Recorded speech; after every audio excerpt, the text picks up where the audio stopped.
All right, happy Tuesday, you guys. And Merry belated Christmas for anyone joining Yes, us live. and soon And Merry Happy New belated, Year. or happy belated Hanukkah as well. Today, welcome again, everyone. Today we are going to be speaking with the founder and CEO of Invest on Main Street, Patrick Rhymes. Welcome, Patrick. It's very nice to have you here. Glad to be here as well. Thank you so much. And you have quite a lot of experience and a little bit of everything in real estate investing. So, anybody who has questions, post them in the chat. We will definitely get to your questions. This is a very casual format. Keeping it raw. So, let's go ahead, Brian. Well, Patrick, welcome again. And I always like to start when we have guests on the show to ask them just how they got started in real estate. The 30,000 foot overview of what got you into real estate, and then we can talk a little bit about what has changed and evolved for you over the years. Sure. Well, so I definitely wasn't born into it. I started geek early on. I did mechanical engineering. I right. got a job at a machine design automation firm. We did custom equipment for manufacturing automation. Made a lot of really cool stuff. One of a kind, custom machinery and robotic systems. And the owner of the company I was working for, who still invests with me today, and I actually bring him up in my book and pick on him a little bit here and there. We're so good pals. And he suggested that I should consider investing in real estate as much as I can and as soon as I can. And he never regretted his real estate investments, and only that he didn't do enough. And so I saved up. He's like, well, while this engineering is cognitively rewarding and fun, it's volatile and risky, and especially the high-tech space we're in, and you should put your eggs in some other baskets. And so I did. And I saved up every penny I had, dumped it into some high-returning, what I later learned were higher-risk investments, lost it all through 2008, 9, and 10. It just raked me over the coals. Were those direct property investments? Were you buying rental properties, or did you invest in like syndications, or what were you investing in? Residential pre-development. So Oh, a little wow. more. Oh yeah, that is higher risk. Well, I wanted to double my money every 2 to 3 years. So, I didn't realize at the time what a recourse loan meant, and signing on the loans, and how they can come after you, and you're kind of cross collateralizing everything through those investments. So they raked me over the coals. And banks came after me and did debt forgiveness, had to pay taxes on that. But it was that early on learning experience. Certainly I dove back into my high-tech career, got a master's in engineering and business. But when I started making substantial income again, I realized I was like, well, I got to get back into this. I can't work until I die. I've got to come up with passive income and appreciation. And let me do real estate, but completely differently this time. So that's what led me to much lower risk investments, recession resilient markets, existing buildings, not land with nothing on it, and cash flow, and Robert Kiyosaki and Rich Dad Poor Dad and all that stuff. So post Great Recession, what was your first real estate investment, when you went back into it, in round two? Mm-hmm. Yeah, well, a lot of the data that I looked at back then, I still look at today. I was looking at for recession resilient markets, locations where we had seen in prior recessions them be very resilient, either sustain their value or rebound quickly.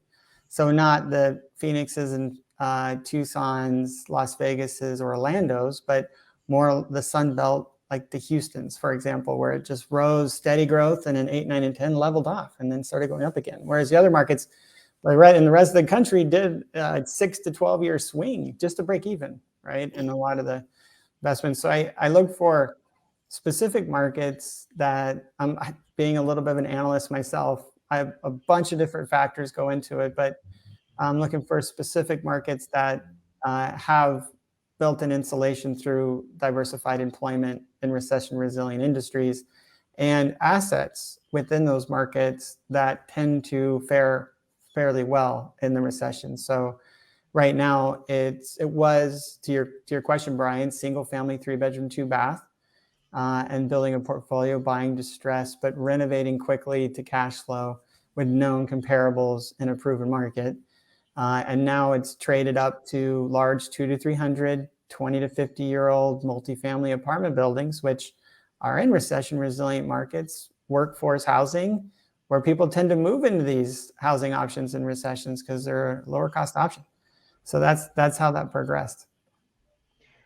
Well, I love that. And we went from 0 to 60 very quickly there. So I want to rewind for just a moment. You said you got back into real estate investing by investing in single family rental properties and renovating them.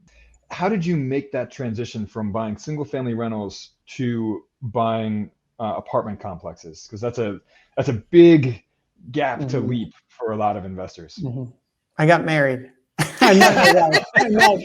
Married rich, huh? That destroyed my single family because I was working hard. I've always been a hard one. I was working full time, getting 2 master's degrees. I was working full time, flipping or to myself, buying and holding and renovating single family homes, but out of state. I'm not a Southern California, and I was doing this in markets far away. It's a lot of work, and I was moonlighting it essentially, right? And it made me impossible to date for a while. I was trading a lot of my family, friends, and hobbies, valuable time for my investment portfolio because I was working at an extremely demanding, high-income earning job. And then I was doing an extremely demanding buying, finding, renovating, refining, holding, buying, finding with distressed investments, which was working, but it was exhausting. And when I met my wife, I was there. She was there sitting with me at the coffee shop for the very last closing. And, and I was like, this is it. It was over. We're getting married. So I'm not going to do this for a while. It took about 2.5 years. We got married. And then I said, on the other side of this, I'm going to go at this a very different way. I'm going to do a financial institution, private equity firm. I'm going to partner up and we're going to do even lower risk assets in better markets, but with partners that have decades experience. And we're going to trade up 1031 exchanges and then started syndicating. That took about 2.5 years for me, the analysis paralysis in me, the engineer, to get enough stuff in my head here, but pushed all the hair out of the top in order to feel like I had a handle on the multifamily. And I'm still learning a lot by working with people that are smarter and more experienced than me. But and how did you go about looking for that? I mean, because you said that you really, you read and whatnot, but did you seek out people to mentor you and that kind of? Yeah. So I downloaded all kinds of books, webinars, attended conferences, started meeting people and networking, started learning how to analyze deals with Excel spreadsheets, call it underwriting. We started attending online meetup groups like Slack and my local RIAs where people would review each other's analysis. And then I started meeting bigger players and I said, hey, I started meeting brokers and getting on broker lists and getting deals and learning how to analyze them. And I started presenting those when I got better at them to different people who have had a lot of experience in this asset class. And I'm like, hey, I know how it works in single family, but this is a completely different ballgame in large multifamily. And then I would get feedback like, hey, here's all the reasons this sucks, right? And but by the way, this one's good, but not good enough. And a lot of that happened for a while. And traveled around, looked at a lot of deals and walked away with my tail between my legs, until finally a partner said, yeah, let's work on one together. And, let's make it happen. I think it was just a lot of, my book's called Persistence, Pivots, and Game Changers. I think it was a lot of persistence, and finding what value they were looking for and kind of matching that with my skill set. I love that. I just love, my father always told me persistence overcomes resistance. And so many people give up so easy. And I think I learned more with some of the mistakes I made early on than, yeah. So anyway. I agree 100%. Yeah. I'm a product of making mistakes, right? I did my analysis paralysis, but even then I stumbled quite a few times, but now I've found a path where I think it's low risk for myself, both in real estate and in our diversified energy funds, which we have to help people diversify and de-risk their portfolio outside of real estate. into another essential need, housing and energy, right? Awesome. So you became a co-sponsor. You partnered with existing real estate syndication sponsors and became a co-sponsor on these deals uh, to what, or on the raising money side of things, or also on the finding deals, managing deals on that side of things as well. So how did you go about that transition, becoming a co-sponsor of real estate syndications? And by the way, for the audience, we'll add a link to uh, an explanation of exactly what real estate syndications are if you're not familiar with that term. Yeah, so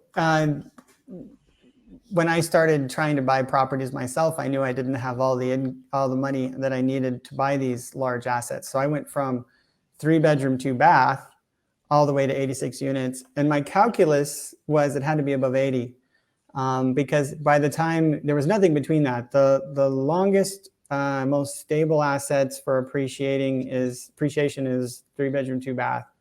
Everything in between that is mucky in my world because you're not commercial until you get above 5, but then you can't get good debt until you get above 20 or 30, and then you can get non-recourse debt, but then you can't get on-site property management, which is part of the hair pulling that went on early on until you get to 80. Right. In most markets, you can get economy of scale, you can get non-recourse debt, the assets produce enough income, they're low risk, you can get on-site property management, leasing, and maintenance, so they're calling you, you're not having to chase somebody all the time. And at that point, you can enforce appreciation through renovations at scale, and everything begins to pan out again to a metric, which I felt was like that leap. I said, well, if I'm going to do single family, I'm going to stick to this path. Nothing made sense. So in order to get to this higher asset class, to play ball in the right way, I had to work with people that, first of all, had decades of experience. And so I traveled around to these markets that I decided were the ones I wanted to invest in because they had all of the check boxes of recession, resilience, cash flow, landlord friendly, and all this. I said, I'm going to set up business. I'm going to set up business in the right place. I met people that had been operating and working in those locations where I felt like, hey, this is the right. A lot of other companies are moving to these locations I'm investing in too. So I'm not the only one that understands legislative friendly business, cities, but so I started meeting them, and I started talking to the brokers, getting deals, underwriting deals, and bringing deals to these people. So I got into the business as a deal finder and an analyst. Like that's really where my strength was, right? And when I it's funny because how it played out was on my very first deal, the guy that I was talking to, I was like, and this was like, I had kind of had semi-partners with 6 people where we had tried to make things happen. And then for one reason, the risk profile, I'm very risk averse versus theirs, or very much more aggressive, or whatever reason, those didn't play out. And all of a sudden, one of them goes, hey, look, this 86 unit deal is a great deal, but I'm too busy. I've got this 100 unit deal, this 200, this 300 unit deal, and I don't have time. Turns out, he didn't need deals. He didn't need capital. He just needed somebody he could trust. He needed his nights and weekends back. And after showing up as a hard worker for so long and really getting nothing, and I didn't even ask him like, hey, what am I going to get in terms of partnership percentage for bringing this to you? In fact, not until after we closed the second property did we ever establish my position in the partnership. So I just came bringing value. And I let him, suggested but I let him draw me into what he needs. What he really needed is to be able to sit down with somebody over a 15, 20-minute Zoom, hit record, tell me everything that needed done and how it to be done. And then me just come back and get it all done and present it all to him, and then do it again and again. And then after the first deal happened and I had done, he was like, well, we got another one. Can you help? We were living in Hawaii at the time, and I red-eyed out overnight, landed, right, and did the due diligence, walked the units, and it's a lot of nitty-gritty, and it's a lot of work. And meanwhile, I was still juggling my high-tech career. So I was moonlighting it again, but with the end in mind, right, something that would scale. And then the third deal actually happened in parallel with the second deal. So it was about figuring out what is needed by the partners, showing up and leading with value. And to me, that is what got me into the space. The grit, just getting the work done and doing it with the right people. Well, one of the things that I love about what you just said, and it's been a recurring theme that Denny and I have heard over and over again, is that it's really those relationships that can build your real estate investing career, really any type of career, right? But to build those kinds of relationships with the kind of people that you want to be in bed with, you really do need to bring the value first. So I love how you approached that. So tell us, what kind of deals are you working on now through Invest on Main Street? Well, so we have over a 500 million portfolio at this point. And you asked the jobs that I'll do on deals. Sometimes I'm helping to find the deal, raise capital for the deal now, which we now have an educational platform that helps to educate investors on alternative assets. And if you look at my passive investor guide on my website, which is a free download, it talks about the middle class, the high income earners and the ultra wealthy having 7% in the middle class in alternative assets, 25% for the high income earners, and ultra wealthy is 50%. So the problem is nobody has any idea what alternative investments are. They're only educated in their 401ks, SDIRAs, or their financial planner, which all puts them in one investment in the stock market, all similar correlated assets that rise and fall together. Maybe they've graduated to real estate, but then they're just in a bunch of different kinds of real estate, some safer, some not so safe, right? But then you can lose it all there too. Mm-hmm. I did it. I think my assets now will survive another 2008, right? Now, that's the whole reason I'm doing the workforce housing that I'm doing. But it's important to be in other non-correlated investments, ones that, right. So you not necessarily the search for the lowest risk deal, but the lowest risk portfolio, having diversification across those asset classes. And so Invest on Main Street's really working on building out those non-correlated or investments that give you options to invest for tax advantages, recession resilience, cash flow and appreciation, so you can accelerate your retirement and watch your legacy grow through retirement. And so that is both by multifamily apartment communities, as we've discussed. We have diversified oil and gas investments, which provide even better tax advantages than real estate. In fact, 75% of your investment for most of our investors comes directly off their W-2 income. So their taxable income directly lowers. Even in real estate, it's got to be passive income, and this is active income. Right. Any income, your AGI lowers. It's incredible. Plus, you get the monthly passive income and appreciation in a completely different asset class where it's half oil and half gas, diversified across many states at scale. Like we have multifamily, lots of units. Well, this is lots of wells. So a fire in a unit is not going to cause the multifamily building deal to collapse. A dry hole in a well is not going to cause the economics of our diversified funds to collapse either. So we get those, and then we have in next quarter we're launching a cash flow fund, and that's affordable housing, and it is a preferred equity fund paying out 12.5% immediately after investing. So it provides for a tax advantage cash flow, and I think that's probably I'm doing that because what's needed most is cash flow right now with interest rates rising. What you see is people are searching for it. A lot of the deals that were cash flowing are no longer cash flowing. And next year it's going to be even harder. And so we're doing a cash flow fund to help people get into that cash flow quadrant. Well, I love that. Denny and I talk all the time about diversification and how you want to be exposed to many different assets that are not correlated. I mean, we have money in stocks, we have money in real estate, and many different types of stocks, many different types of real estate, and some alternative assets as well beyond real estate. So with Invest on Main Street, do you allow non-accredited investors to participate, or is it only accredited investors who can invest with you? Yeah, so what's unfortunate about that whole thing is I wouldn't be able to tell you about my investments if I allowed non-accredited investors. And so kind of like the chicken before the egg thing, how can I make a difference in increasing the financial IQ of America if I am allowing non-accredited investors, which doesn't allow me to talk about my investments openly? So how can I get out there and say, hey, there's all these alternatives for everybody to invest? Unfortunately, the SEC, if you do that, says you have to only work with accredited investors. So I have always ever been, I call it a Reg D 506C offering, which was accredited investors only. I have friends that do Reg D 506B, which allows for non-accredited investors. Mm-hmm. And so while I'm happy to speak to you if you're not accredited, if you don't make the income or net worth, I would like to help you along your journey. Not necessarily through my company. I could pass you along to other investors that have friends and family type filings. If you create a relationship with them, and then on their next deal, you can potentially invest. I don't get anything out of it, but I want to make sure that I'm helping at this point to grow that financial IQ, get people started on their journey.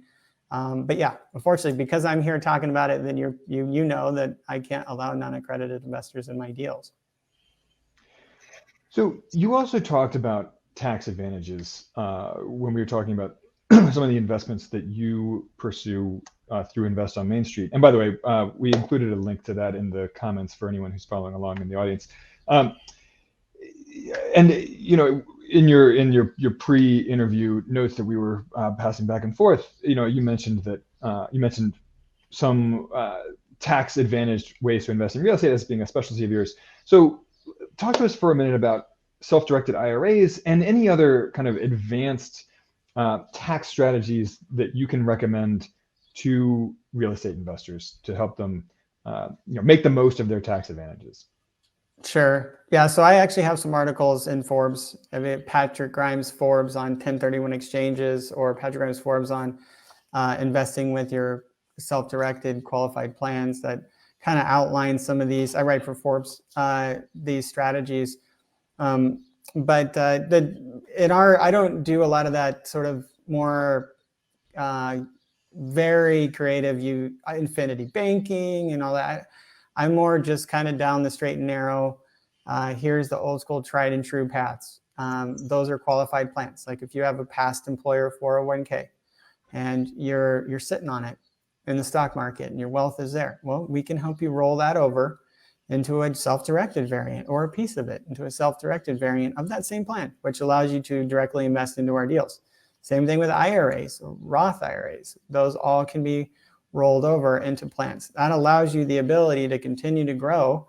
And when we sell the property, you don't get hit with capital gains. You can reinvest the entire amount into the next deal. It's a pretty powerful way to very quickly diversify what's traditionally in stock markets. And the reason why only 7% of the middle class are in alternative assets is because they think their retirement plans are trapped in there. 1031 exchanges is, I mean, it's incredible. It's probably the most powerful wealth building tool available to Americans. And I think what happens is people get to the point where they've graduated to an IRA, maybe 401k IRA, maybe a stock portfolio, they're day trading, maybe a financial planner. And then they're kind of like, oh, now I can do real estate. I can buy a rental property, right? They're like me. I was there and I was buying and I was signing on the loans myself, and I was struggling to moonlight it, trade all the time away from my hobbies. I didn't realize the risks I was taking. Talked about asset protection a little bit, and I lost it all. Well, because I was trying to be active, I wasn't doing it with experience. I wasn't doing it in the right ways, and I wasn't doing it efficiently. And so I had just these rentals. Trading those up to larger apartment buildings is where I was able to get a return on my equity, which is consistent. I was able to get on-site property management, lower risk deals in better markets, bringing on partners to work with. And so you can do the same with your rentals. A lot of our investors they're dealing with landlords, tenants, toilets, trash, and that whole thing. And they'll call me up and say, hey, Patrick, look, I got to get out of this. And I have investonmainstreet.com/1031. I have a whole guide on how we help people take their rental properties, trade it in with a qualified intermediary, and then they can invest without paying capital gains directly as a partner into our large multifamily deals, and next year also into our oil and gas portfolios, and immediately start that cash flow and appreciation as they have a whole team of people with decades of experience now fully managing it. I mean, they have no job. I mean, we have regional and area managers. What are you going to do, right? You can get back, enjoy your golden years in a safer asset, in a safer investment that will continue to keep the velocity of your capital high through 1031 exchanges. And so that's something that I always recommend. Well, that's interesting. That's something that we don't hear people talk that much about, is selling off your direct property portfolio, your rental property portfolio, and then rolling those proceeds into real estate syndications through a 1031 exchange.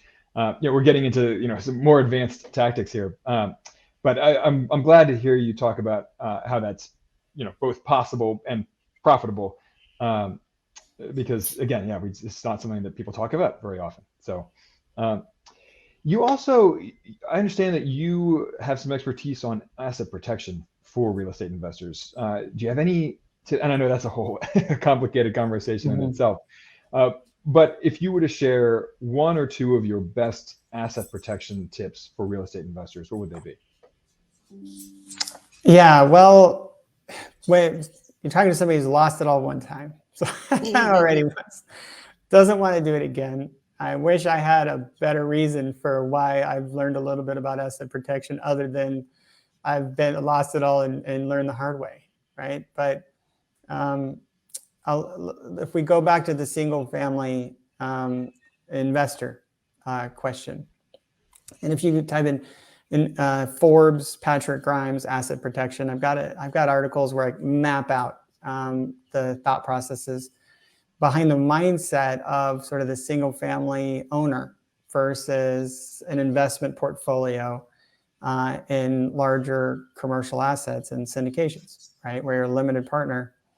When you buy a single family home, for example, you're signing on it in your own name most of the time. Right. And if you're getting favorable loan, you're getting favorable debt, right, loan, then you're signing on your own name and you're signing on the loan because they're looking for your credit because the building doesn't cash flow. It's not a low enough risk investment for the bank to say, no, we'll just take the building, right? Right.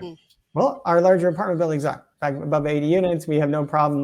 They'll sign on the collateral, take the building for collateral, not me personally.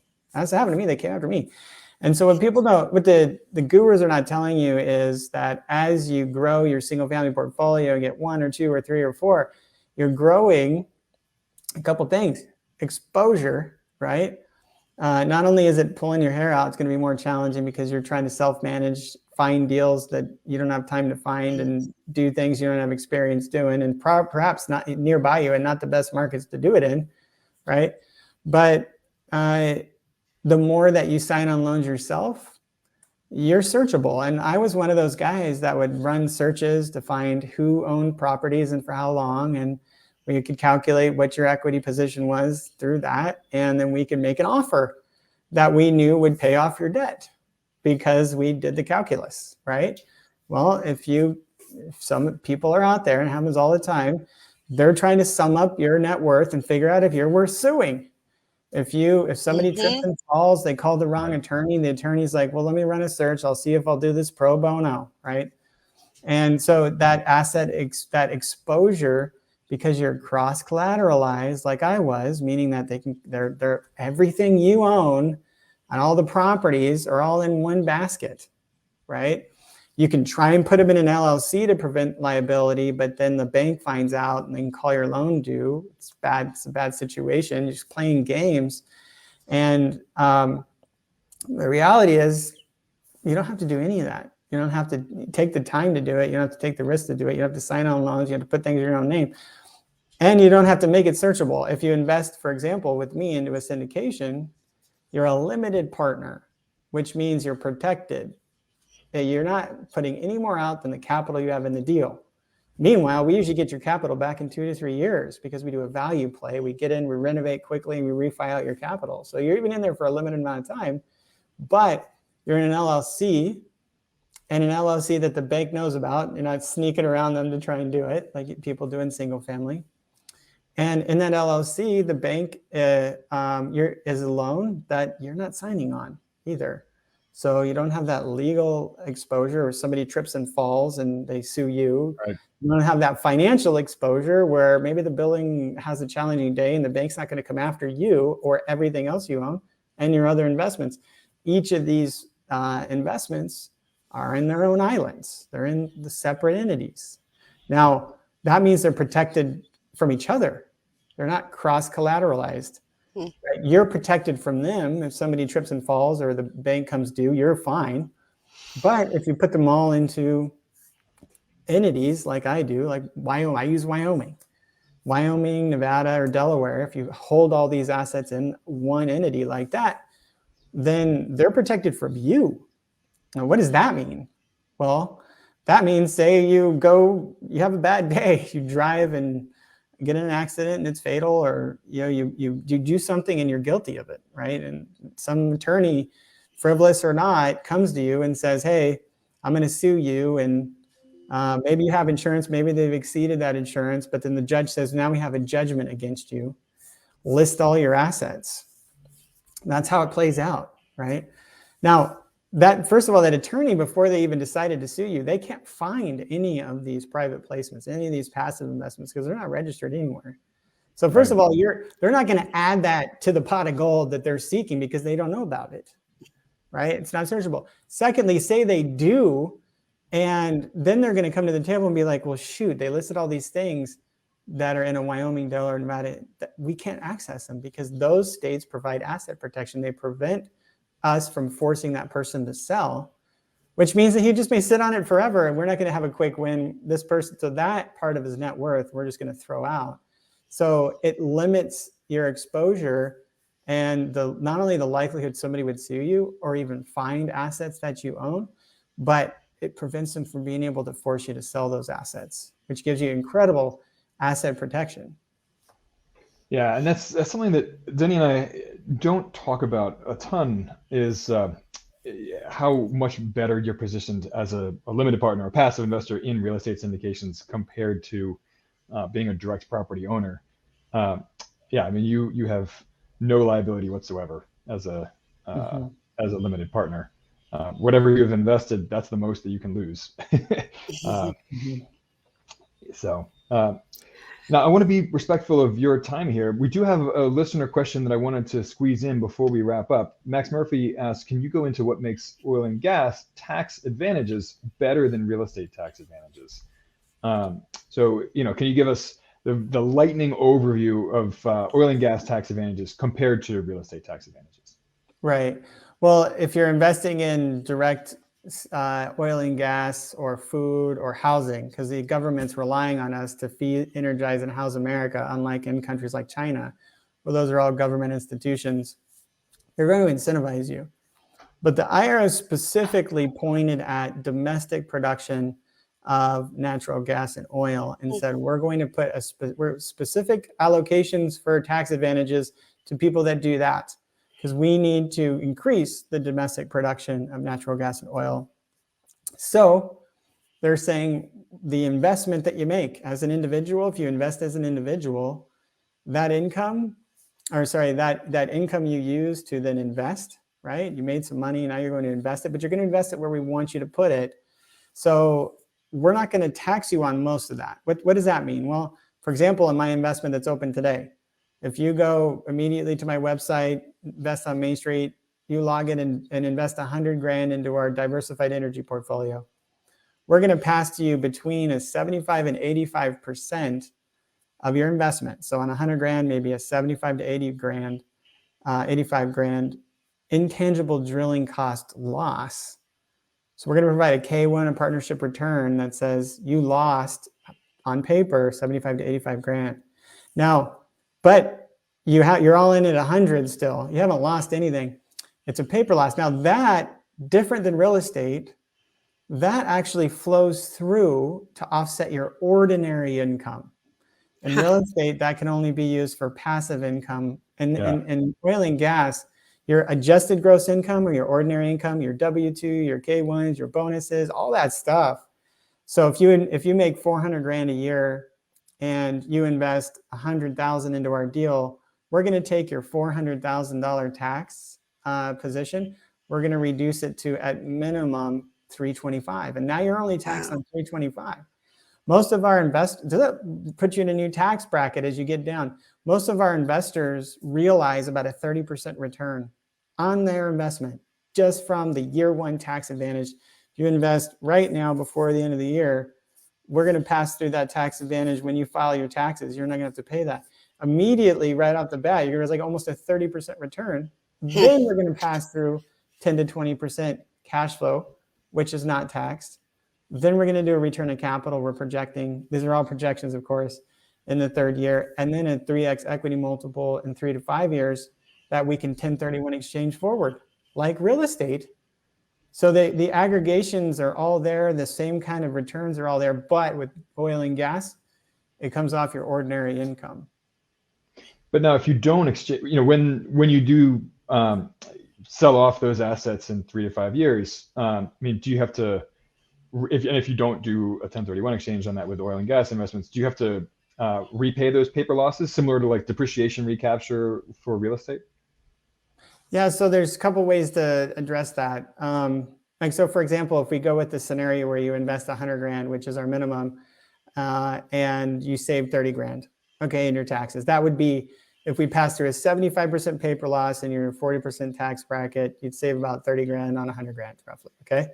So you're kind of all in at 70 grand after taxes, but you got 100 grand invested, right? Now you're collecting 10 to 20, we're projecting 10 to 20% monthly passive or yearly income on 100 grand, but you're all in at 70. Then you get a 3x equity multiple on 100 grand, but you're all in at 70, right?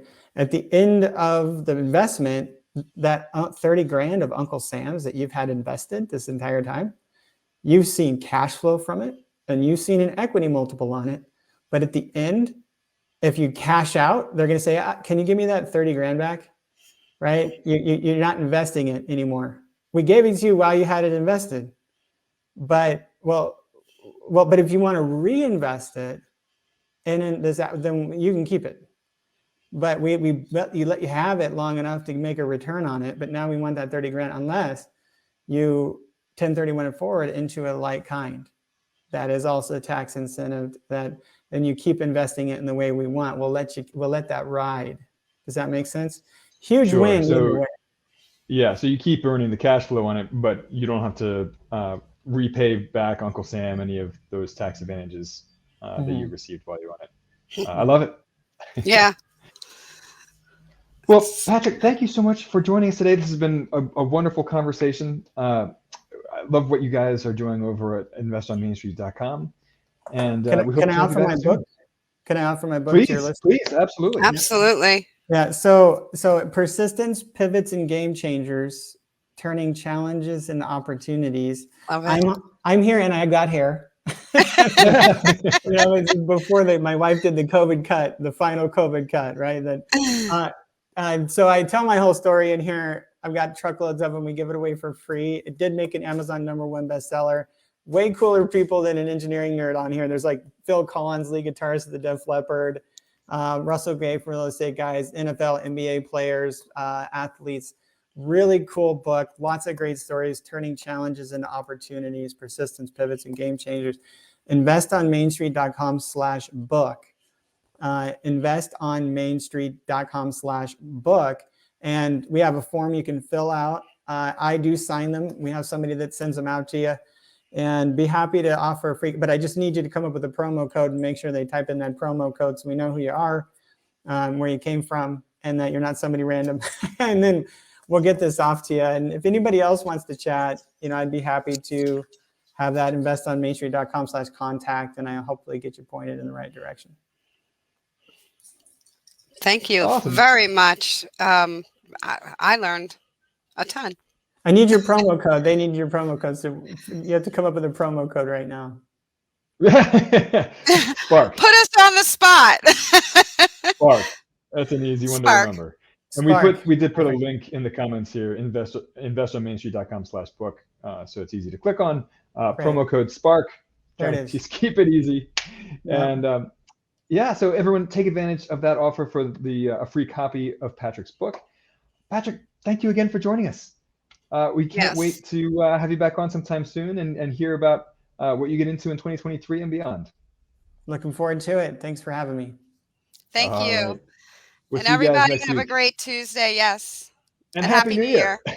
Yes. Happy New Year to everybody. Yeah. All right. Talk to you guys soon.